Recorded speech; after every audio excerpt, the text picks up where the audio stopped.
نحمده ونصلي على رسوله الكريم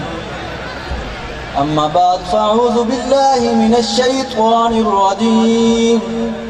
بسم الله الرحمن الرحيم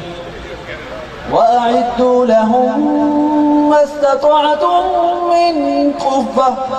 اور ان کے مرد مقابل ان سے مراد کافر جس قدر ہو سکے تم اپنے ہتھیار تیار رکھو ارادے جن کے پختہ ہوں نظر جن کی خدا پہ ہو ارادے جن کے پختہ ہوں نظر جن کی خدا پہ ہو تلا تم خیز موجوں سے وہ گھبرایا نہیں کرتے معزز صاحب کرسی صدارت اور حاضرین ذی وقار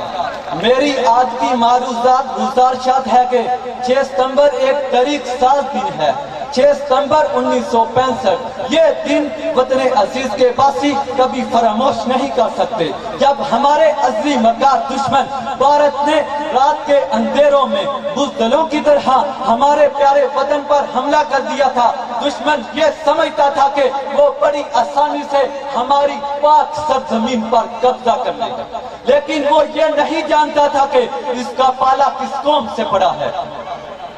صبح ہوئی تو لوگوں کو توپوں کی گنگرج سنائی دی بجائے اس کے کہ لوگ خوف زدہ ہو جاتے ڈر جاتے پریشان ہو جاتے نہیں بلکہ وہ حقیقت حال جاننے کے لیے سرحدوں کی طرف دوڑ پڑے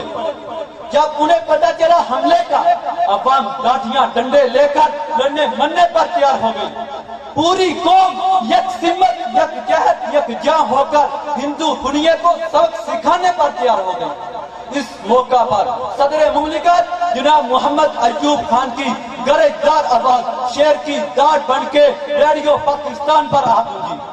انہوں نے پاکستان سے خطاب کرتے ہوئے فرمایا دشمن نہیں جانتا اس نے کس قوم کو للکارا ہے ہم اللہ کے سپاہی ہیں مجاہدوں آگے بڑھو اور دشمنوں کی توپوں کو ہمیشہ کے لیے خاموش کر دو اس ولولہ انگیز خطاب کو سن کر پوری قوم سیسا بڑھائی ہوئی دیوار بن گئی ملک کے کونے کریا گلی میں جنگی ترانے گونجنے لگے ہر شخص اپنے محاذ پر ڈٹ گیا عورتوں نے دفاعی فنڈ میں اپنے زیور تک اتار کر دے دیے بچوں نے جیب خط اس فنڈ میں جمع کروا دیا لوگوں نے جا کر گلی محلوں میں اپنی مدد آپ کے تحت پیرے دینے شروع کر دیے لفظ کے ہر شخص ہر محاذ ہر فیل اپنی جگہ پر صف ارا تھا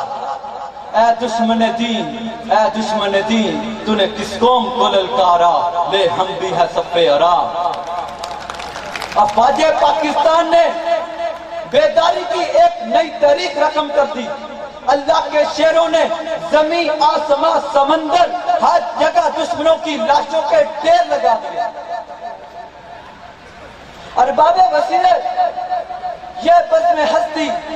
یہ جہاں رنگبو یہ نمود صبح یہ پھیلا ہوا نور یہ دریاؤں کی مچلتی بے باکی یہ ہواؤں کی سرسراہٹ یہ سر بکب پہاڑ یہ سر بسر وادیاں یہ چمن بہار یہ دمکتے ستارے یہ فطرت کے نظارے یہ جذبے یہ پیار یہ محبت یہ اخلاص یہ اخوت یہ استقلال یہ مساوات یہ شرم یہ حیا یہ غیرت یہ کردار یہ سب چیزیں میرے اللہ تعالیٰ نے عنایت کی ہیں